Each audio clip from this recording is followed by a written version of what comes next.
नमस्कार,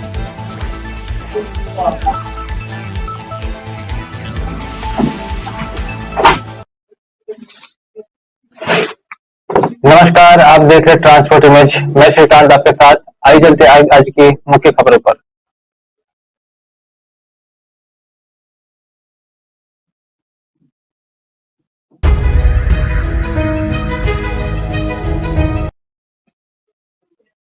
शतरंज जंग मामले में बीजेपी का आप पर हमला, गौरव भाटिया बोले माफी मांगे अरविंद केजरीवाल।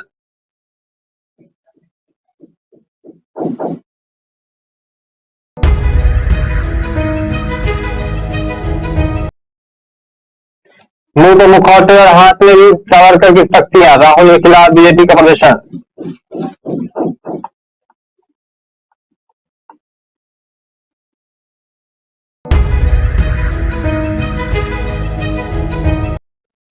श्रद्धा हत्याकांड में मणिकर्ण घाटी को बदनाम करना गलत, यहाँ केवल घूमने आया था प्रेमी जोड़ा।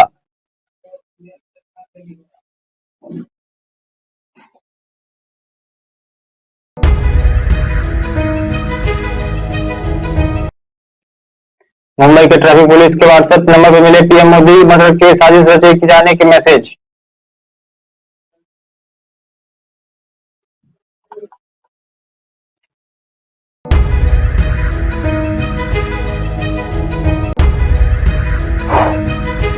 आइए चलते खबरें विस्तार से।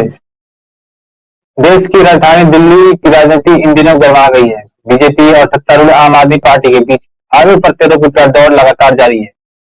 बीजेपी ने एक बार फिर से आम आदमी पार्टी पर तीखा हमला बोला है। भाजपा ने कहा है कि यह आम आदमी पार्टी नहीं बल्कि स्प्रे मसाज पार्टी है। आपको बता दें कि जेल में बंद दिल्ली के मंत्री सत्येंद्र जैन का मसाज करवाते हुए एक वीडियो सामने आया है। इसके बाद से ही दिल्ली की राजनीति गरमा गई है। भाजपा और आप में जुबानी जंग भी तेजी हो गई है, जिस पर बीजेपी के नेता गौरव भाटिया ने आम आदमी पार्टी और दिल्ली के मुख्यमंत्री अरविंद केजरीवाल पर हमला बोलते हुए कहा कि बेशर्मी भी जिसे अपना गुरु मानती है उस अरविंद केजरीवाल की अचानक पार्टी है। उन्होंने कहा कि मुख्यमंत्री अरविंद केजरीवाल देश से माफी मांगे। वहीं गौरव भाटिया ने सवाल उठाया कि संगीन धाराओं में लिप्त अभियुक्त दूसरे अभियुक्त का मसाज कैसे कर सक रहा है। बता दें कि मनी लॉन्ड्रिंग मामले में तिहाड़ जेल में बंद दिल्ली सरकार के मंत्री सत्येंद्र जैन के मसाज वाले वीडियो का बवाल के बीच अब एक नई जानकारी सामने आई है। वीडियो में सत्येंद्र जैन के मसाज करने वाला शख्स कोई और नहीं, फिजियोथेरेपिस्ट नहीं है, बल्कि वह रेप केस में सजा काट रहा कैदी। उस कैदी का नाम रिंकू है।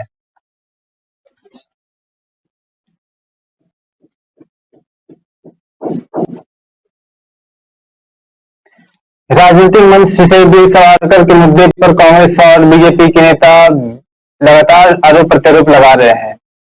धीरे धीरे बढ़ती बयानबाजी ने अब प्रदर्शन का रूप ले लिया है। राहुल गांधी के सावरकर पर बयान के बाद लगातार इस पर सियासत भी चल रही है। बीजेपी ने इंदौर के सावरकर का समर्थन करते हुए राहुल गांधी के खिलाफ प्रदर्शन किया है। यहाँ के जंजीरवाल चौराहे पर सावरकर चौक में भाजपाइयों ने सावरकर का मुखौटा लगाकर मैं भी सावरकर की तख्तियां लेकर विरोध कर रहे हैं। वहीं कांग्रेस के पूर्व अध्यक्ष राहुल गांधी की भारत जोड़ो यात्रा मध्य प्रदेश में आने वाली है और भारत जोड़ो यात्रा के दौरान महाराष्ट्र में भी राहुल गांधी ने वीर सावरकर को कथित माफीनामा मीडिया के सामने पेश किया था। राहुल गांधी ने वीर सावरकर पर महात्मा गांधी और सरदार पटेल जैसे नेताओं की आजादी से पहले अंग्रेजों से माफी पत्र पर हस्ताक्षर करके धोखा देने का आरोप लगाया था। इस पर बीजेपी लगातार विरोध कर रही है।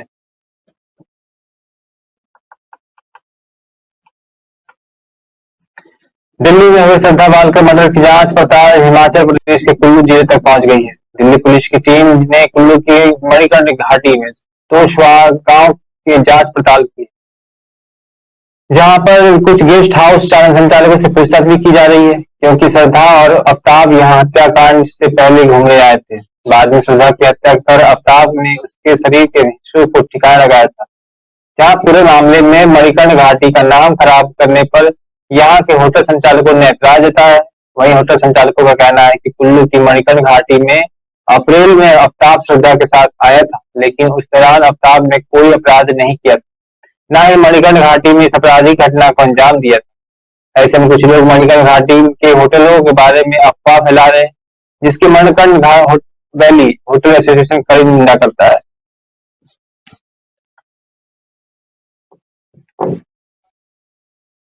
मुंबई के ट्रैफिक पुलिस के व्हाट्सएप नंबर पर पीएम नरेंद्र मोदी को जान से मारने की धमकी मिली है।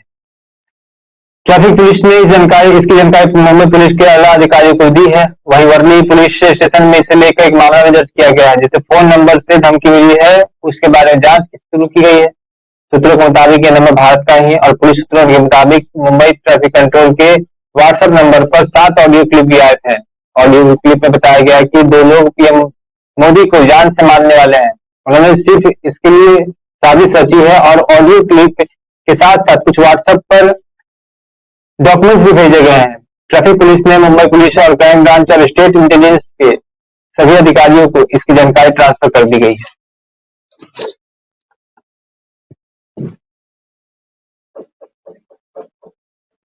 कांग्रेस महासचिव प्रियंका गांधी वाड्रा बुधवार को मध्य प्रदेश में 4 दिनों की भारत जोड़ो यात्रा में शामिल होने वाली है। पार्टी के महासचिव जयराम रमेश ने आज सुबह ट्वीट कर इसकी जानकारी दी है। उन्होंने कहा कि भारत जोड़ो यात्रा के लिए आज भी विश्राम का दिन है। कल यात्रा बुरहानपुर के पास मध्य प्रदेश में प्रवेश करेगी। कांग्रेस महासचिव प्रियंका गांधी 4 दिनों की यात्रा में शामिल होने वाली है। आपको बता दें कि बीते 7 सितंबर से आरंभ हुई भारत जोड़ो यात्रा अब तक प्रियंका गांधी शामिल नहीं हुई थी। वह पिछले दिनों हिमाचल प्रदेश विधानसभा चुनाव में पार्टी के प्रचार अभियान में व्यस्त थी और पार्टी के पूर्व अध्यक्ष सोनिया गांधी कर्नाटक के मांड्या में इस यात्रा में हिस्सा बनी हुई थी और राहुल गांधी के साथ पदयात्रा भी की थी।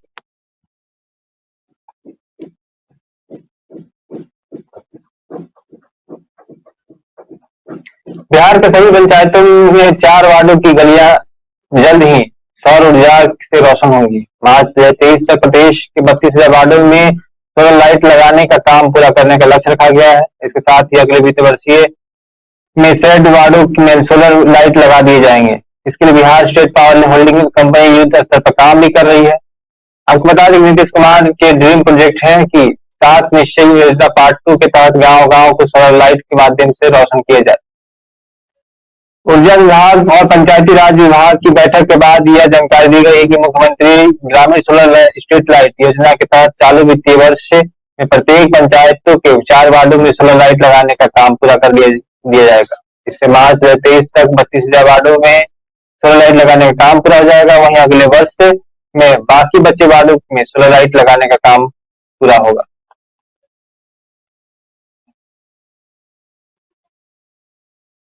मंदसौर के बानीखेड़ी गांव में एक कार्यक्रम के दौरान गैस की टंकी में रिसाव के कारण बड़ा हादसा हो गया। गैस लीक होने के कारण आग भभक उठी और जिसकी चपेट में आकर 25 लोग झुलस गए। वहीं 7 लोगों को जिला चिकित्सालय में रेफर किया गया है, जिसमें 2 की स्थिति गंभीर बनी हुई है। हादसे में आग बुझाने गया पुलिसकर्मी बुरी तरह झुलस गया है। वहीं इस हादसे में मंदसौर जिले के दलोरा थाना क्षेत्र के बानीखेड़ी गांव में कन्हैया सूर्यवंशी नाम के व्यक्ति के घर हुआ है। यहाँ पर घरौनी का कार्यक्रम चल रहा था और समाज और नाते रिश्तेदार बड़ी संख्या में मौजूद थे। सबके लिए खाना पान की व्यवस्था थी। उसी समय अचानक गैस की टंकी में से रिसाव शुरू हो गया और कुछ समझ पाता कोई इससे पहले रिसाव रोक पाता और आग इतनी विकराल फैल गई कि भयानक स्थिति उत्पन्न हो गई।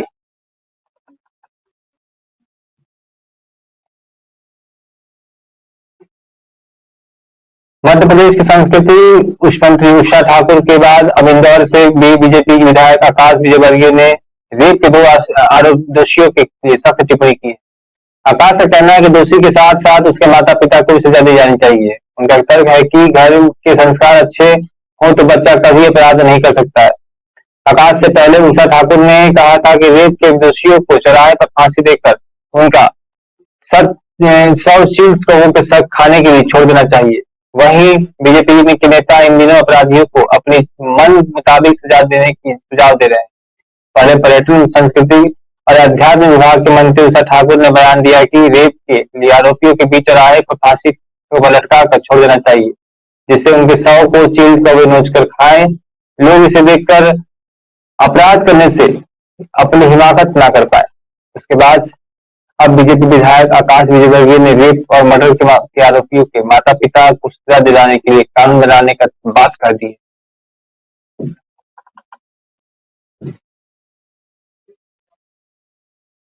10 लाख रोजगार योजना के तहत आज रोजगार मेले में देश के करीब 71,000 युवाओं को ऑफर लेटर दिया गया है। प्रधानमंत्री नरेंद्र मोदी ने आज रोजगार मेले में देश के करीब 71,000 युवाओं को ऑफर लेटर सौंपे। इस दौरान पीएम मोदी ने कहा कि सरकार युवाओं को नौकरी देने के लिए गंभीर है। रोजगार मेला के दौरान पीएम मोदी ने कहा कि डबल इंजन की सरकार से डबल फायदा होगा। पीएम मोदी ने कहा कि वे आज देश के 45 शहरों में 71,000 से ज्यादा लोग को नियुक्ति पत्र दिए जा चुके हैं। यह हजारों घरों में खुशहाली का नए दौर की शुरुआत है। आज का यह विशाल रोजगार मेला दिखाता है कि सरकार किस तरह सरकारी नौकरी देने के लिए मिशन मोड पर काम कर रही है। पीएम मोदी ने संबोधित करते हुए कहा कि आज सर्विस एक्सपर्ट के मामले में विश्व की एक बड़ी शक्ति बन गई है। अब एक्सपर्ट भरोसा जता रहे हैं कि भारत विश्व के मैन्युफैक्चरिंग पावर हाउस भी बनेगा। वे बोले कि कर्मयोगी भारत टेक्नोलॉजी प्लेटफॉर्म पर लॉन्च हुआ है। उसमें कई तरह के ऑनलाइन कोर्स उपलब्ध हैं। इसका फायदा जरूर लीजिएगा। इसलिए आपकी स्किल डेवलप भी होगी और भविष्य में आपको अच्छे करियर में भी इसका लाभ होगा। साथ ही भारत में जैसे जैसे युवा देश में हजारों करोड़ नौजवान इस राष्ट्र की सबसे बड़ी ताकत है। अपनी युवाओं की प्रतिभा और ऊर्जा राष्ट्र निर्माण में ज्यादा से ज्यादा उपयोग में लाएं। इसे केंद्र सरकार सर्वोच्च प्राथमिकता भी दे रही है और बोले कि आपको यह नई जिम्मेदारी एक खास दौर में मिल रही है। देश अमृत काल में प्रवेश कर रहा है और हम नागरिकों ने इस अवधि में भारत को एक विकसित राष्ट्र बनाने का संकल्प लिया है। इस संकल्प को सिद्ध करने के लिए आप देश का सारथी बनेंगे।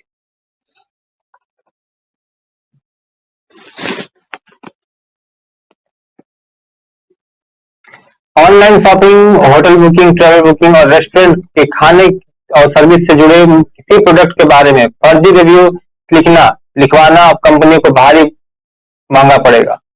सरकार ने फर्जी और रिपेड रिव्यू पर लगाम लगाने के लिए नए मानक कानून लाने की घोषणा की है।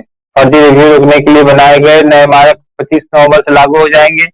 वहीं एक बार फिर इन्हें स्वैच्छिक बनाया गया है। अगर कंपनियां इन मानकों का पालन नहीं करती है तो सरकार इन्हें बाद में अनिवार्य भी कर सकती है। कोई कंपनी मानक का पालन नहीं करती है तो इसे अनफेयर ट्रेड प्रैक्टिस फी माना जाएगा। वहीं भारतीय मानक ब्यूरो यानी BIS ने किसी मानक के सामान या सर्विस का रिव्यू करने के लिए ये मानक तय किए गए हैं। केंद्रीय उपभोक्ता मंत्रालय के सचिव रोहित कुमार ने इन मानकों की जानकारी देते हुए कहा कि शुरुआत में सभी मानक स्वैच्छिक होंगे और उन्होंने कहा कि भारत पहला देश है जिसे सामान या सेवा के रिव्यू लिखने के लिए नियम बनाए हैं।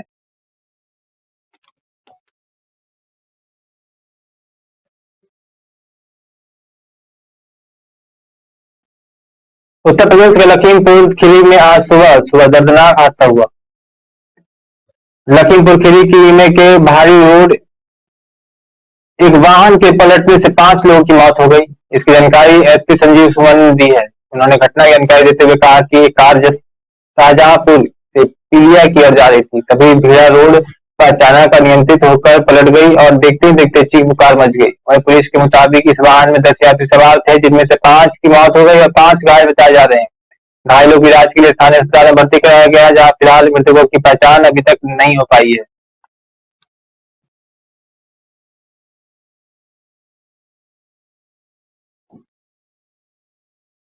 दिल्ली नगर निगम चुनाव में टिकट के बंटवारे को लेकर आम आदमी पार्टी के विधायक की पिटाई का मामला सामने आया है। आरोप विधायक के समर्थक पर लगाया गया है। वहीं पुलिस तक भी मामला पहुंच गया है और कानूनी कार्रवाई भी की जा रही है।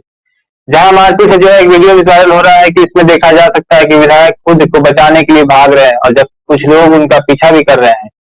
गुलाब के साथ लोगों को खुद ने धक्का मुक्की की और कॉलर पकड़कर मुक्के भी मारे। हालांकि इस घटना पर आपका कोई बयान नहीं सामने आया है और सीएम अरविंद केजरीवाल ने अभी तक इस मुद्दे पर कोई टिप्पणी नहीं की है।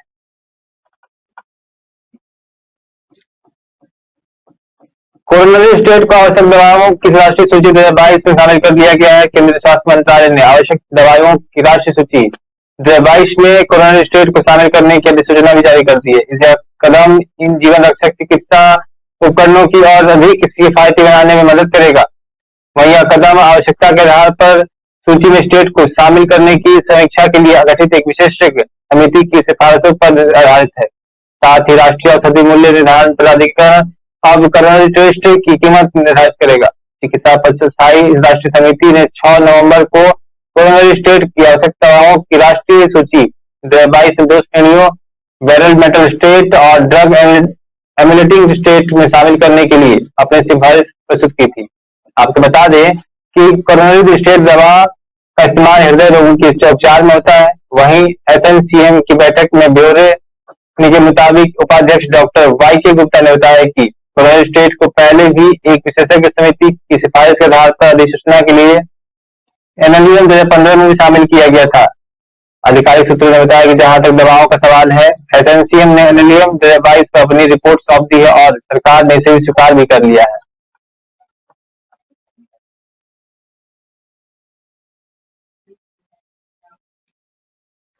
केंद्रीय जांच एजेंसी एनआईए ने प्रतिबंधित आतंकी संस्था बब्बर खालसा के 10 पोस्ट वांटेड आतंकी कुलविंदर जीत कनपुरिया को गिरफ्तार किया है। उसने कई चौंकाने वाले खुलासे किए हैं। एनआईए उसे पंजाब सहित अन्य राज्यों के आतंकियों एवं उनके गुर्गों के नेटवर्क के बारे में पूछताछ कर रही है।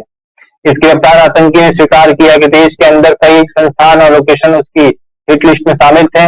उसके मुताबिक देश के अंदर कई लोकेशन और आतंकी वारदातों को अंजाम देने की साजिश भी रची रही थी। उस आतंकी गतिविधियों के लिए साजिश रचने वालों में से ये आतंकी भी मुख्य भूमिका में था। वहीं जांच के दौरान कुलविंदरजीत सिंह उर्फ कनपुनिया ने इस बात को भी कबूल किया है कि उसकी गिरफ्तारी के बाद भी ये मामला खत्म नहीं होगा।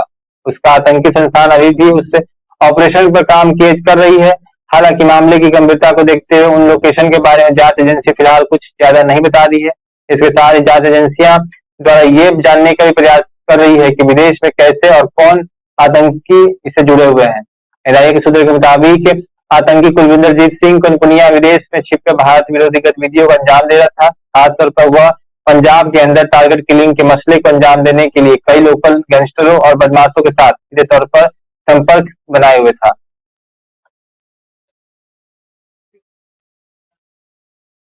गुजरात के मौर्य पुल हादसे के बाद उत्तराखंड सरकार ने पुलों के किले का ऑडिट करने का फैसला लिया था। मुख्यमंत्री पुष्कर सिंह धामी के निर्देश पर राज्य के 5 क्षेत्रों में किए गए सुरक्षा ऑडिट में उत्तराखंड के 36 पुल यातायात के लिए अनुपयुक्त पाए गए हैं। अधिकारियों ने बताया कि लोक निर्माण विभाग ने राज्य के 3262 में से 2618 पुलों की सेफ्टी ऑडिट रिपोर्ट सरकार को सौंप दी गई है। एक रिपोर्ट के अनुसार पीडब्ल्यूडी विभाग के प्रधान सचिव आर के सुधांशु ने बताया कि सरकार को सेफ्टी ऑडिट रिपोर्ट मिल गई है। उन्होंने कहा कि सभी जिलाधिकारियों को तदनुसार उपाय करने का निर्देश भी दिया गया है। सरकार की ओर से ब्रिज बैंक स्थापित करने के भी निर्देश दिए गए हैं ताकि समय समय पर नए पुलों का निर्माण किया जा सके और इसकी देख रेख भी की जा सके।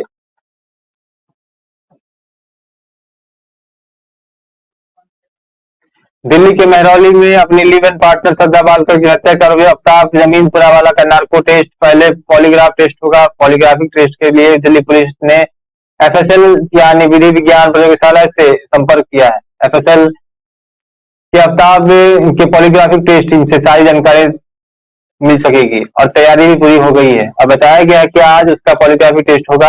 एफएसएल की तरफ से कहा गया है कि नार्को टेस्ट से पहले अफ्ताब का पॉलीग्राफी टेस्ट किया जाएगा। वहीं एफएसएल में ही सहायक निदेशक पुनीत पुरी ने मुताबिक सहमति मिलने पर अफ्ताब का पॉलीग्राफी टेस्ट किया जाएगा और इसके बाद चिकित्सा जांच की जाएगी। नार्को परीक्षण इसके बाद नार्को परीक्षण भी किया जाएगा। उन्होंने कहा कि 10 दिनों के भीतर नार्को टेस्ट करने की व्यवस्था है।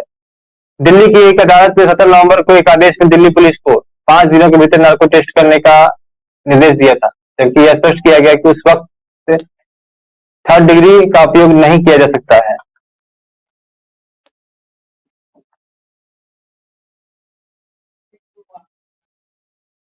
इस साल सितंबर अक्टूबर में भारी बारिश से प्रभावित किसानों के लिए राहत भरी खबर है। ऐसे किसानों को बिजली बिल जमा करने से छूट दी जा सकती रही है। वहीं महाराष्ट्र सरकार ने अपने किसानों को यह राहत दी है और कहा कि जिन किसानों को भारी बारिश की वजह से नुकसान हुआ है उन्हें बिजली बिल जमा करने के लिए बाध्य नहीं किया जा सकता है। इस फैसले से महाराष्ट्र के लाखों किसानों को फायदा होगा। वहीं महाराष्ट्र के उप मुख्यमंत्री देवेंद्र फडणवीस ने कहा है कि राज्य की बिजली इकाइयों से जुड़ी एजेंसियां ऐसे किसानों को बिल जमा करने के लिए दबाव नहीं डालेंगी जिन्हें बारिश की वजह से काफी नुकसान पहुंचा है। इन किसानों को 2 महीने का बिजली बिल नहीं जमा करना पड़ेगा। इसका मतलब यह है कि महाराष्ट्र में भारी बारिश से प्रभावित लाखों किसान सितंबर अक्टूबर महीने का बिजली बिल जमा नहीं करेंगे। हालांकि उन्होंने यह भी कहा कि जो किसान बिजली बिल चुकाने में सक्षम है उन्हें इसका भुगतान भी करना होगा।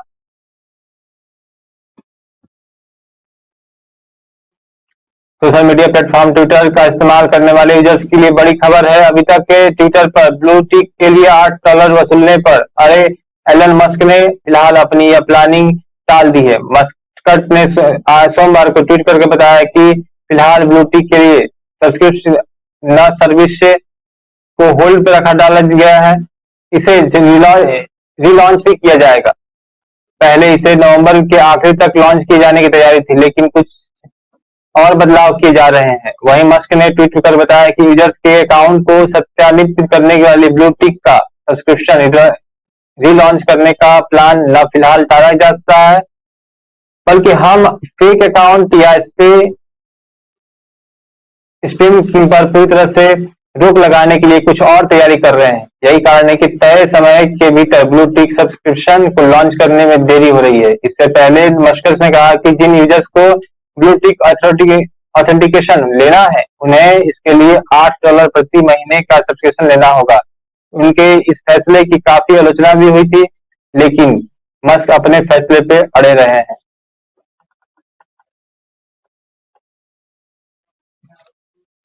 पाकिस्तान जो इन दिनों एक तरफ आर्थिक बदहाली से जूझ रहा है, वहीं दूसरी तरफ खबर है कि पाकिस्तान के सेना प्रमुख जनरल कमर जावेद बाजवा के परिवार के सदस्य और रिश्तेदार उनके 6 साल के कार्यकाल के दौरान अरबपति बन गए हैं। एक पाकिस्तानी वेबसाइट ने दावा किया है कि उनके परिवार के सदस्यों ने उनके कार्यकाल के दौरान 12.7 अरब रुपए की संपत्ति बनाई है। वहीं इस खुलासे के बाद पाकिस्तान सरकार ने उनके टैक्स रिकॉर्ड के जांच के आदेश भी दे दिए हैं। एक रिपोर्ट के अनुसार फैक्ट फोकस वेबसाइट, जो खुद को डेटा आधारित खोजी समाचारों पर काम कर रहे हैं, पाकिस्तानी राष्ट्रीय डिजिटल मीडिया समाचार संगठन के रूप में बताता है, ने अपने पेज पर जनरल बाजवा और उनके परिवार के 2013 से 21 तक के कथित धन विवरण को शेयर किया है। जनरल बाजवा के परिवार के कथित टैक्स से रिकॉर्ड के संबंध में रिपोर्ट के अनुसार पाकिस्तान के भीतर और बाहर सेना प्रमुख की ज्ञान संपत्ति और व्यवसाय का वर्तमान बाजार मूल्य 12.7 बिलियन बताया गया है।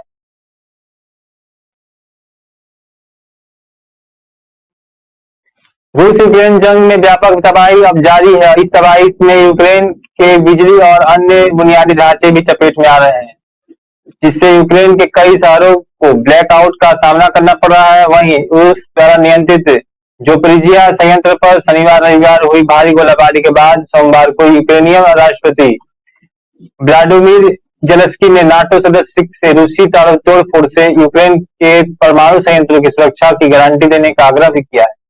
एक रिपोर्ट के अनुसार जेलेंस्की ने मैड्रिड में नाटो की सदस्यीय सभा को एक वीडियो संबोधित करते हुए कहा कि अगर सभी देश हमारी परमाणु सुविधाओं पर कोई खतरनाक घटना नहीं होने देना चाहते, तो हम सभी को परमाणु सुविधाओं में रूसी तोड़फोड़ से सुरक्षा की गारंटी चाहिए। ज़पोरिजिया संयंत्र पर गोलीबारी के बाद 1986 में दुनिया की सबसे खराब परमाणु आपदा स्थल चेरनोबिल जैसी एक और घटना की उम्मीद बढ़ गई है। आपको बता दें कि इस घटना में 50 लाख लोग इसके रेडिएशन के शिकार बने थे, जिससे कैंसर जैसी गंभीर बीमारियों की वजह से 4000 से अधिक लोगों की मृत्यु भी हो गई थी।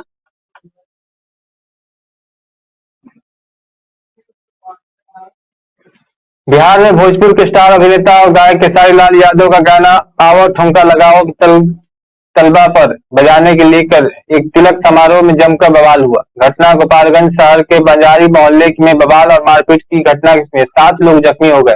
घटना के दौरान पथराव भी हुआ, जिसमें एक कार सहित 2 वाहन क्षतिग्रस्त हो गए। तिलक समारोह में जख्मी हुए सभी घायलों को इलाज के लिए सदर अस्पताल के इमरजेंसी वार्ड में भर्ती कराया गया है।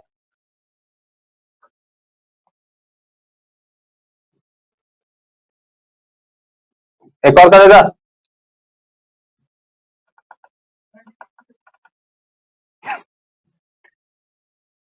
साजिश का परिणाम था कि पुलिस ने इस मामले का खुलासा राजस्थान उदयपुर के में हुए प्रेमी युगल के मर्डर केस में सनसनीखेज खुलासा हुआ। यह मामला न तो ऑनर किलिंग से जुड़ा हुआ है, न ही प्रेम प्रसंग से किसी रंजिश से। वहीं एक तांत्रिक की खौफनाक साजिश का परिणाम था कि पुलिस ने इस मामले का खुलासा करते हुए आरोपित तांत्रिक भालेश जोशी को गिरफ्तार कर लिया है। यह प्रेमी युगल तांत्रिक से संपर्क में था।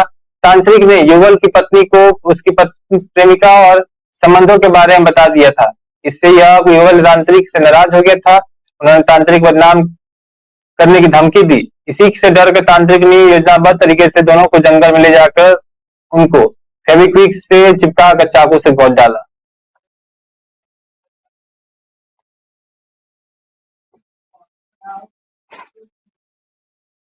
भारत और न्यूजीलैंड की क्रिकेट टीम सीरीज में तीसरे और आखिरी टी20 इंटरनेशनल मैच में चेन नेपियर में भिड़ रही है। वहीं न्यूजीलैंड के कप्तान टीम साउदी ने टॉस जीतकर पहले बल्लेबाजी का फैसला किया है। टीम इंडिया पहले गेंदबाजी करेगी। वहीं वेलिंगटन में हो रहा सीरीज का पहला मैच बारिश के कारण रद्द हो गया था। नेपियर में बारिश की वजह से टॉस में देरी हुई और भारतीय टीम में वाशिंगटन सुंदर की जगह हर्षल पटेल को शामिल किया गया है। निजी कारणों से न्यूजीलैंड के कप्तान केन विलियम्स ने तीसरे टी20 मुकाबले में नहीं खेल रहे थे। उनकी जगह मार्क चैपमैन को टीम में शामिल किया गया। वहीं माउंट मंगोनई ने बेक ओवल पार्क पर हुए दूसरे टी20 मैच भारत ने 65 रन के बड़े अंतर से न्यूजीलैंड को हराया था। हार्दिक पांड्या की अगुवाई में युवा भारतीय टीम टी20 सीरीज अपने नाम करना चाहेगी।